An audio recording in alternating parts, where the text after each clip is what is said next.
ಎಲ್ಲ ವೀಕ್ಷಕರಿಗೂ ನಮಸ್ಕಾರ. ನಾನು ನಿಮ್ಮ ಸಹೋದರಿ ರೇಖಾ ಲೋಬೋ. ಏನು KCS ಮೀಡಿಯಾ ಚಾನಲ್ ನೋಡ್ತಾ ಇದ್ರಿ ವೀಕ್ಷಕರೇ, ಮೊನ್ನೆ ತಾನೇ ಗೋವಾದಲ್ಲಿ ನಡೆದಿರುವಂತಹ ಒಂದು ವಿಷಯ ಎಲ್ರಿಗೂ ಕೂಡ ಗೊತ್ತಿರುವಂತ ವಿಷಯನೇ. ಏನು ಗೌತಮ್ ಕಾಟೂರ್ ಎಂಬ ವ್ಯಕ್ತಿ ಕ್ರೈಸ್ತ ವಿರೋಧವಾಗಿ ಮಾತಾಡಿದ್ರೆ ಸಾವಿರ ಕುರಿತಾಗಿ ಅವಹೇಳನವಾಗಿ ಅವ್ರು ಹೇಳಿಕೆ ಕೊಟ್ಟಿದಾಗ ಅವರ ಮೇಲೆ FIR ಆಗತ್ತೆ. ಆದ್ರೂ ಕೂಡ ಇಷ್ಟು ದಿವಸ ಆದ್ರೂ ಕೂಡ ಅವರನ್ನು ಬಂಧಿಸಿರ್ಲಿಲ್ಲ. ಆದ್ರೆ ವಿಪರೀತ ಅಂದ್ರೆ ಅವರ ತಮ್ಮನನ್ನು ಬಂಧಿಸಿದ್ರು.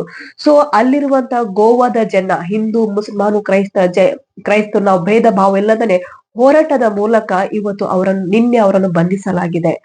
ಆದರೆ ಅವರನ್ನು ಬಂಧಿಸಿದರೆ ಸಾಕಾಗುದಿಲ್ಲ ವೀಕ್ಷಕರೇ. ಅವರು ಯಾವ ಉದ್ದೇಶಕ್ಕಾಗಿ ಇಂತ ಮಾತಾಡಿದ್ದಾರೆ, ಇಂತ ಹೇಳಿಕೆಯನ್ನು ಕೊಟ್ಟಿದ್ದಾರೆ, ಅವರದ್ರ ಹಿನ್ನೆಲೆ ಏನಂತ ಅವರ ವತಿಯಿಂದ ಬರಬೇಕಾಗಿದೆ.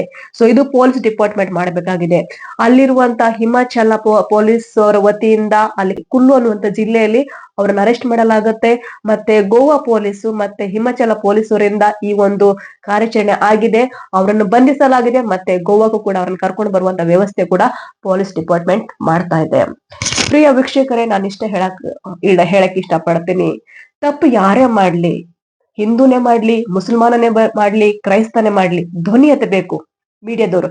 ಆದ್ರೆ ಈಗ ಮೀಡಿಯಾದವರು ಒಬ್ರು ಕೂಡ ಈ ವಿಷಯದಲ್ಲಿ ಮಾತಾಡ್ಲಿಲ್ಲ ಅನ್ನುವಂಥದ್ದು ಒಂದು ವಿಪರೀತ ಆಗಿದೆ. ಸೊ ಹಂಗಾಗಿ ಅಲ್ಲಿರುವಂತ ಗೋವಾ ಜನ ಯಾರಿದ್ದಾರೆ ಅಲ್ಲಿ ಎಲ್ಲಾರು ಹೋರಾಟ ಮಾಡಿದ್ರು. ನಾವು ಸತ್ರು ಪರವಾಗಿಲ್ಲ, ನಮ್ಗೆ ನ್ಯಾಯ ಸಿಗ್ಲೇಬೇಕು ಅನ್ನುವಂತ ಒಂದು ಉದ್ದೇಶ ಇಟ್ಕೊಂಡು ಹೋರಾಟ ಮಾಡಿದಕ್ಕೋಸ್ಕರ ಆ ವ್ಯಕ್ತಿಯನ್ನು ಬಂಧಿಸಿ ಗೋವಾಕ್ಕೆ ತರಿಸ್ತಾ ಇದ್ದಾರೆ ಅಂತ ಹೇಳಲಾಗಿದೆ. ಮತ್ತೆ ಅಲ್ಲಿ ಯಾರು ಆ ಪ್ರೋಗ್ರಾಮ್ ಆರ್ಗನೈಸ್ ಮಾಡಿದ್ದಾರೆ ಅವರು ಕೂಡ ಕ್ಷಮೆ ಕೇಳಿದ್ದಾರೆ ಅನ್ನುವಂತ ಮಾಹಿತಿನೂ ಕೂಡ ಸಿಕ್ಕಿದೆ. ಸೊ ಹಂಗಾಗಿ ವೀಕ್ಷಕರೇ, ಈ ವ್ಯಕ್ತಿ ಯಾವ ಉದ್ದೇಶಕ್ಕೋಸ್ಕರ ಇಂತ ಮಾತಾಡಿದ್ದಾನೆ, ಅವನಿಗೆ ಕಾನೂನು ಕ್ರಮ ಕೈಗೊಳ್ಳಬೇಕು. ಮತ್ತೆ ಅವನಿಗೆ ಇನ್ನು ಮುಂದೆ ಈ ರೀತಿ ಕ್ರೈಸ್ತರ ಬಗ್ಗೆ ಈ ರೀತಿ ಮಾತಾಡ್ಬೇಕಾದ್ರೆ, ಯಾರೇ ಕ್ರೈಸ್ತ ವಿರೋಧಿಗಳು ಈ ರೀತಿ ಮಾತಾಡ್ಬೇಕಾದ್ರೆ 100 ಸಲ ಆಲೋಚನೆ ಮಾಡ್ಬೇಕು. ಸೊ ಹಂಗಾಗಿ ಅವರಿಗೆ ಕಾನೂನು ಕ್ರಮ ಕೈಗೊಳ್ಳಬೇಕು.